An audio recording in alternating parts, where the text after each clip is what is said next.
to part 3 of the Bug Catcher Challenge on Pokemon Let's Go Eevee.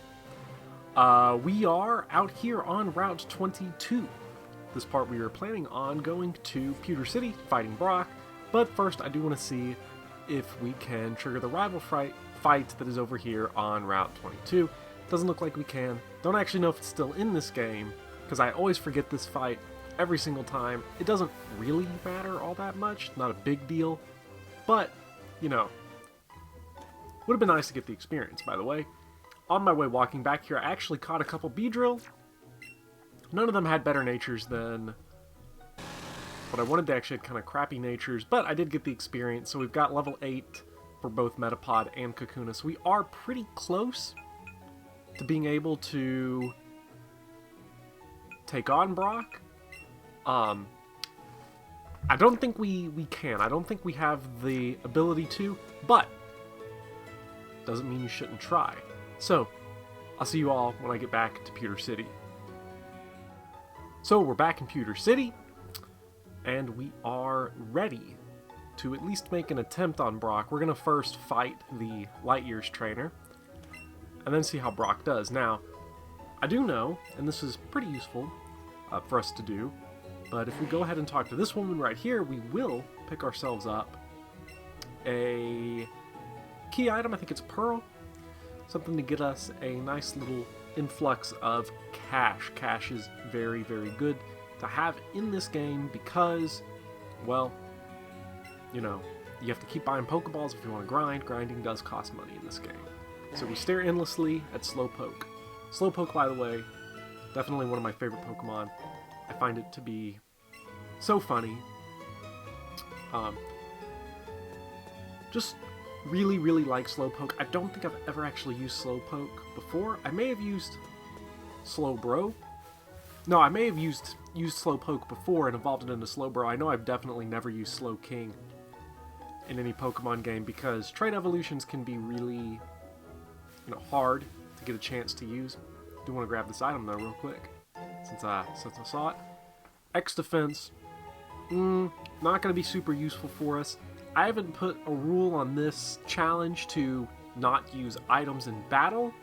I think using items in battle can be part of the strategy, unless you're just sort of spamming full heals and not full heals, but full restores and all that kind of stuff. The X items, dire hits, guard specs, all that kind of stuff, I actually don't mind. I think that using them would be pretty good. It can lead to some fun strategies, so I think a lot of times when you see challenges where they don't allow themselves to use items, it can be a little bit boring because it usually results in struggle strats. So I am allowing myself to use X items. So we do have to bring a grass type in with us. It actually has to be in the party, which kind of sucks. I don't think it actually has to be in our party when we fight. I think we can just kind of pull it out of the party when we do it. I think we can just put it on the bench pretty soon, or pretty much after we show it to this guy. So now we've got it. We've got our grass type. So, I don't even know, can you get a water type at this point in the game?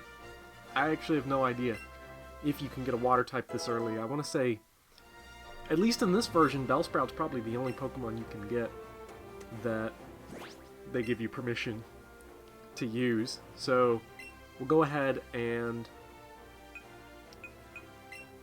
remove Bellsprout from the party, and let's see how our Kakuna handles these two trainers here.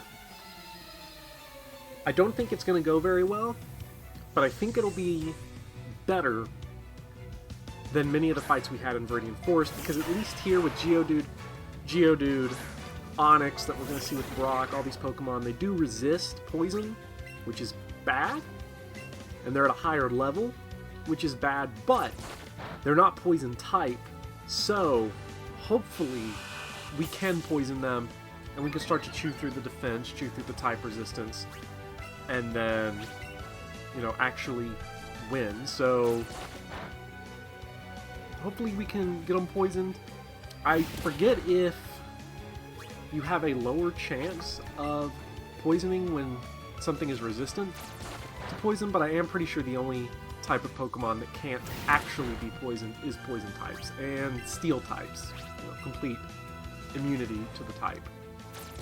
If, in fact, rock types can't be poisoned, and it's not looking too good right now because we're doing basically no damage, we need this guy poisoned, and we need him poisoned now. And if he can't be poisoned, then we're going to have to grind and get Beedrill and Butterfree. Okay, we did get the poison. Unfortunately, it does mean we have to rely on a little bit of luck, but it does mean that if this Kakuna faints, we aren't completely toast for this battle. We just have to move straight into Harden strats, which kind of sucks, but you gotta do what you gotta do. And the good thing, too, about him being poisoned is that it's going to help us somewhat negate all of his defense curls. We see nice tick damage. But not much more interesting about this fight. This fight's going to go the same as the next trainer fight, so I'll see you at the end of this fight. If there's anything interesting that happens, you know, we'll come through it. I'll point it out, but I think we're going to die. I think Kakuna's going to die, but I think we'll bring in Metapod, and we can pretty easily survive the rest of this fight. So that wasn't too bad. We did survive, and 35 experience is pretty decent, but Kakuna did die, so we're going to have to go heal up. I'll be right back. After we heal up, we'll go ahead and fight the Light Years trainer.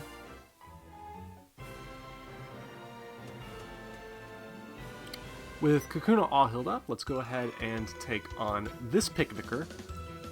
We are 10,000 light years away from facing Brock. We actually kind of are, because we are rocking with the Bug Catcher squad. Most people coming in here ain't trapping in Metapods and Kakunas through casual playthroughs. Most of the people that they probably see coming through here that are beating the gym, they ain't rocking the Metapod and Kakunas with Harden. They ain't doing Harden strats. That's just us. That's an us thing. So now, same strategy as before, so I am going to cut out this fight. We're going to skip ahead, but same strategy as before. Hope and pray that we successfully poison Geodude before he kills us, and then move to Metapod and Harden for the rest of the fight. So, I don't know. Hopefully we get a poison. If we don't get a poison, that's basically it. We're done for. But I think we can do it. I think we can get it. And as long as we keep getting some defense curls like this, I think we will be in for some good luck. So, see you at the end of the fight.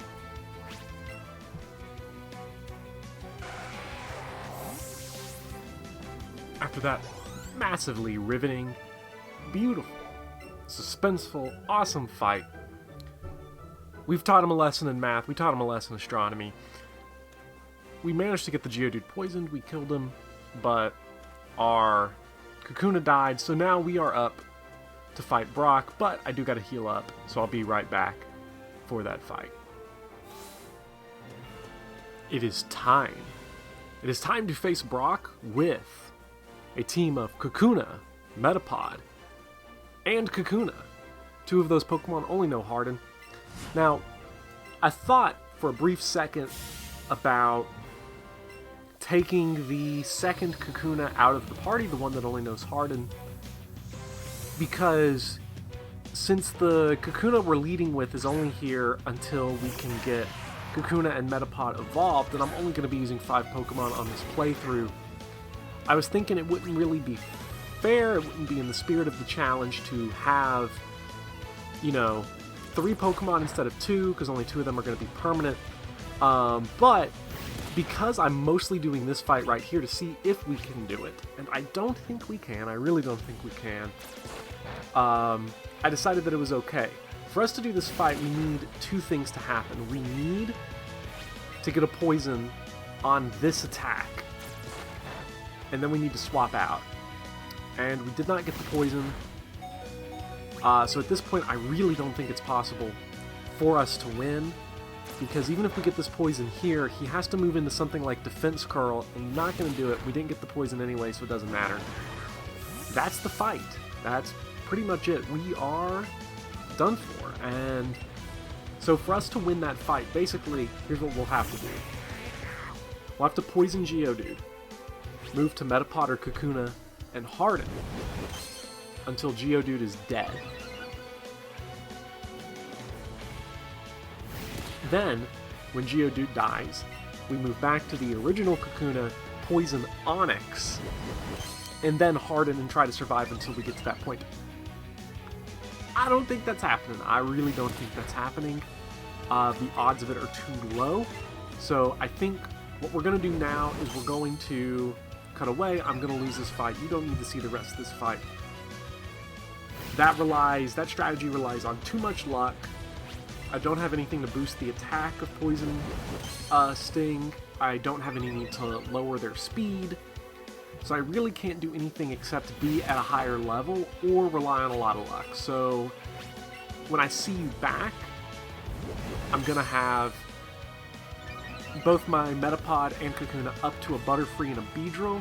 And then at that point, I think Brock will actually be really, really easy because we're just going to have a much better move pool to take him out with. We're going to have some pretty banging moves. So I don't know how it'll go. I don't know how long it's going to take to grind up to that point, but we will get to that point. So I'll see you when we do. So I'm back with a newly decked out squad here. We've got Beedrill, level 10, and Butterfree at level 10. Now, we don't have a very good move pool to work with. We've got Twin Needle and Harden. On Beedrill, we have Gust and Harden on Butterfree. So it really hurts not having access to Poison Sting on Beedrill or Tackle for Butterfree, but it doesn't really matter for this fight. Twin Needle is a 2-5 attacking move, and Gust is, well, we know what Gust is. The strategy I'm going to use here is I'm going to use Beedrill against Geodude and then Butterfree against Onix. And my reason for this is because Beedrill is not nearly as strong. He doesn't have a special attack, and he's primarily a physical attacker. Geodude has 60 base points lower of physical defense than Onix does, and Onix only has 45 special defense. So with Butterfree, because Onix is going to be the bigger challenge, we are going to use Butterfree against Onix, and hopefully that will work, or we're going to save Butterfree, but we're going to gear up with a lot of Hardens here on Beedrill, because I don't want Beedrill to be taking too much damage, and the amount of damage we are taking right now is looking a lot better than it did before. I want Beedrill to be able to last as long as he possibly can against these Pokemon. Again, Twin Needle is not all that good, but it does attack multiple times, so even though it is a very low base attack, we do get same type attack bonus with it, and we do get multiple hits, and we get 100% accuracy. So it will be a lot better than Poison Sting.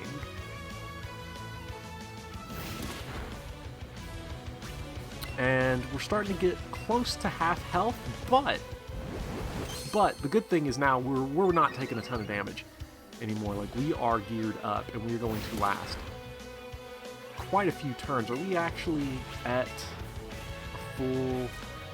Ooh, you can't check it. I think we still have room for one more Harden. Yeah, so I think that's about it. And it gave us that little animation. I think that tells us that we're at max. We're only taking 2 damage now. That's really good. But we are... So, well, we've been interrupted. I don't even remember what I was saying. But we're doing okay damage with Twin Needle. Only hitting 2 times. We need a little bit better luck on that, because I want to get Beedrill to Onix with as much health left as possible.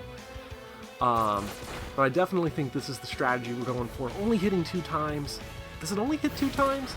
It might actually only hit 2 times. I thought it hit more than that. Yeah, it's only twice. Okay, that's fine. I remembered it being like a bullet seed type thing. I guess that's why it's called Twin Needle.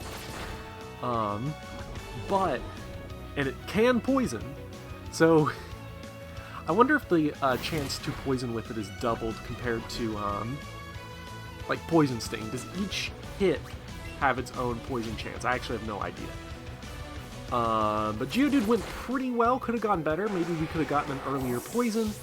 But I'm okay with it. It went alright. We do have Beedrill and Butterfree for Onix, so that's pretty good. Let's look here. Yeah, we're all hardened up. Rock Throw. Ooh. That's where the concern is going to be. If I can get a poison on Onix right here, that's what I would want. I'm not fast enough, though, to outspeed him. And that's definitely what sucks. It looks like that's it for Beedrill. And if he's getting outspeeding Beedrill, I don't think Butterfree is outspeeding either. But we are now using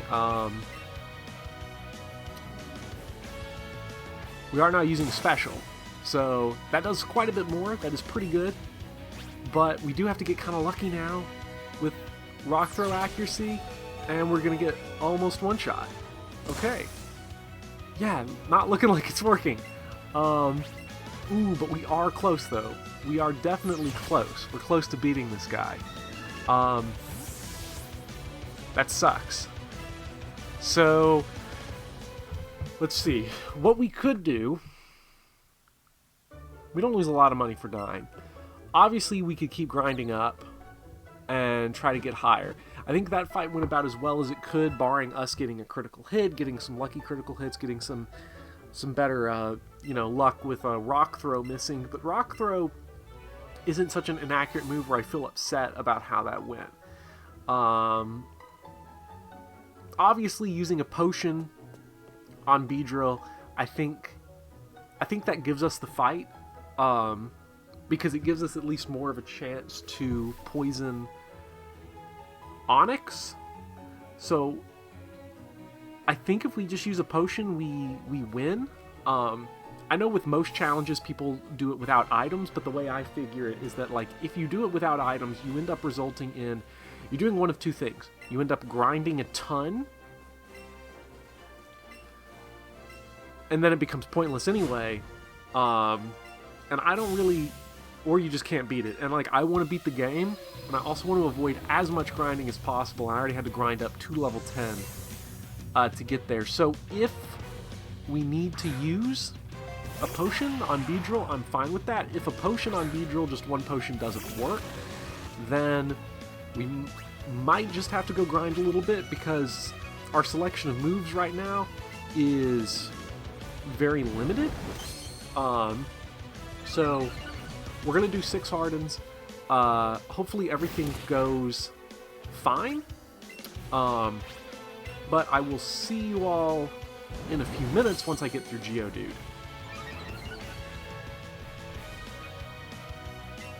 Okay, so now we're at Onix, and we're at pretty good health. We did have to pop a potion, but that's okay. The main issue here is going to be, we do get outspeed. He outspeeds us. We take quite a bit more damage. If we can poison Onix, then we're in a good position to win. If we can't, then we have to get pretty lucky with either critical hits like that, or we have to get pretty lucky with Rock Throw missing. And I don't like to rely on luck. Definitely potions would help. We could just smack potions, and I think we do have him. But now that he's poisoned, I think our odds are looking pretty good. We might not even have to move to Butterfree. I think we still might lose Beedrill. No, we've got this. This is looking like a done deal right here. And then the poison may take him out. I think the poison should be enough to put this on ice. And yeah, there we go. We are through with Brock, with Beedrill and Butterfree. Or, well, just really Beedrill, because Butterfree, not a whole lot of help. but that's okay. I wonder, though, if either of them are able to learn the TM that he gives us. He gives us the TM for Headbutt, which makes sense. He used to give us the TM for Bide, but Bide, I don't know if either Pikachu or Eevee can learn it, and none of his Pokemon use Bide. At least none of Brock's Pokemon seem like they use Bide, which kind of sucks, because I think this run would actually be a little easier if he was out there rocking with Bide instead. By the way, we are going to do something very quick. We are going to go ahead and take Beedrill out of the Pokeball, let it travel along with us like Eevee, so that we have at least someone from our team representing. So, this is one of the things that is quite weird about the game, is that you have now two rivals. You have, obviously, our rival Booty, and we've got Blue, the OG rival from the OG game. And he's going to help us out a little bit, give some Great Balls. It's really nice. Those are going to be coming a lot in handy up in Mount Moon, where we will be able to get our third team member. But for now, we are just going to be rocking out, going to the next route, going to Route 3, I believe. Well, we might as well heal up first at the Poke Center, so I'll see you when I get done with that. With Brock out of the way, that should do it for us on this video. We will be heading out to Route 3 in the next part. I don't know if this kid's going to talk to us right here. No, he doesn't. Thanks for the tip. We've only been shown what the Pokemart is a few times, just a few times. So Route 3, we're going to be hitting that up in the next part. I will see you all then. Bye-bye.